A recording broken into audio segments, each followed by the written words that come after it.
I'd like to talk about how we support our partners in measuring their volunteerism. My plan is to set you up with the basics of measuring the social outcomes of service, and then we can discuss how it happens in the real world. We focus on measuring company-sponsored volunteer service, supporting an organization to achieve social good. What we need to know to do that is how much good the organization does and how much volunteers contribute to that organization's outcomes. So we'll need to pin down social impact and then calculate the portion of impact that can be claimed by volunteers. Using our 4-step framework, you'll start by monetizing volunteerism. And you can do this using your internal tracking systems.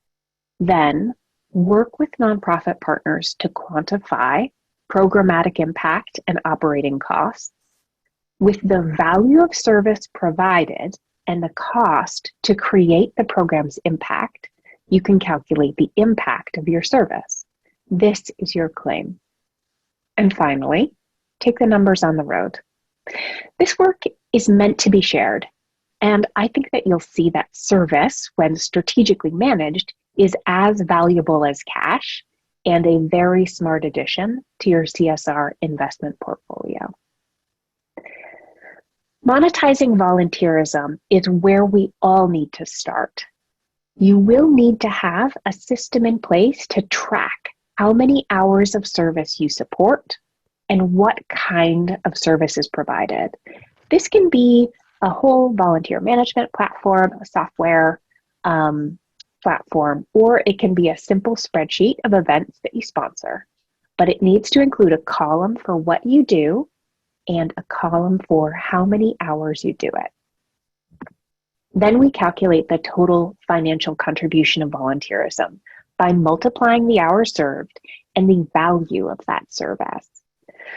I recommend using the Bureau of Labor Statistics occupational wage data times 15.7 for fringe benefits to monetize the value of a volunteer hour. This data is all readily available on the BLS website, and it matches the independent sector's approach to calculate the annual value of volunteerism. So 2 things to write down: BLS, occupational wage data, and the independent sector's approach. If you support international volunteers, you can use the National Bureau of Economic Research. They publish an occupational wages around the world database. And you can kind of get as geeky as you want to with all of this, or you can just throw in the towel and use the independent sector's single value for service. I will not judge you there. But there is something special that happens when you disaggregate volunteer activities by value. You can start to see the difference between a big team building meal packaging program, which averages $13 an hour per volunteer, and a quiet little board service program that's humming away throughout the year, where volunteers are generating $60 an hour in value. So if you do take the value of specific volunteer activities, you'll start to see where you can provide the most value to nonprofits. Because while it seems easier to manage and motivate volunteers to provide food preparation, you would generate more value for the nonprofit by shifting towards skills-based volunteerism. So you have step 1, the financial value of your volunteerism.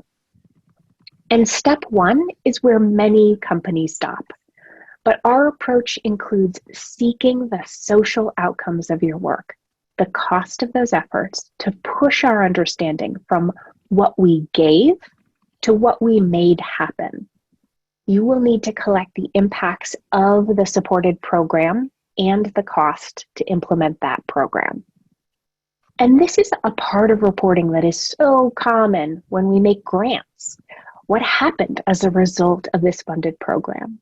When you think about service as having a monetary value, just like these inputs here, cash, staff, equipment, you can start thinking about program outputs to program outcomes. Now we use a super simple logic model to break out outputs and outcomes. Reach, learn, act, and succeed. So you can ask your nonprofits, how many people were served by the program? Did they gain skills or motivation? Did they change their behavior? Did anyone improve their well-being as a result of the program?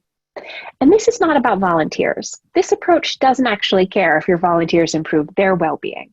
What we're talking about, to use a Deloitte pro bono example, is the high school students at Cristo Rey School who are working at Deloitte with Deloitte employees. And because of those volunteer mentors, their first real job gets to be a better second job. They graduate high school and know they want to earn a degree. They know what it looks like to work at an office, and they know that they can do it. The outcome is improved educational and occupational successes for students who would have been bagging groceries without Deloitte volunteers. So there are barriers to collecting outcomes because we fundamentally do not value service as much as we value cash grants. And because of this, neither do nonprofit partners. Nonprofit organizations have grant writers, development professionals, and evaluators who are responsible for reporting on the outcomes of grant-funded programs. A request to report on the outcomes of a volunteer-supported program doesn't have an owner for most nonprofits. So you're asking the nonprofit to do a little bit more work than they expected, or often what they signed up for, because there's rarely a memorandum of understanding with a kind of reporting expectation in it for volunteer programs. So we recommend that you keep this as simple as possible. 10 question surveys, less than 20 minutes, and lots of time and kind follow-up emails. If you can, let them know early on. Deloitte is so good at including a reporting expectation for their pro bono partners in the application process. That's very smart. Also, if you can, share results so that the nonprofits can leverage your reporting resources to showcase their program. So that quick survey got you two important numbers: how many people benefit from a program and how much the overall program costs to implement. Now you're going to calculate what you can claim of that program's outcomes based on your level of support. So take the financial value of your service and divide it by the total program cost. That's the percent of the program you contributed to. Multiply that percent by the total program impact, and you get your claim of impact. So to use this example of that board service with the $60 an hour volunteerism, with the cost of the program being $700,000, you take that by the total lives improved, and as a result of your service, 132 lives were improved because of your volunteer efforts. And that's it. Monetize your service, quantify your impact, and calculate your claim. So now you can share your impact with your volunteers, leadership, nonprofit partners, and external stakeholders.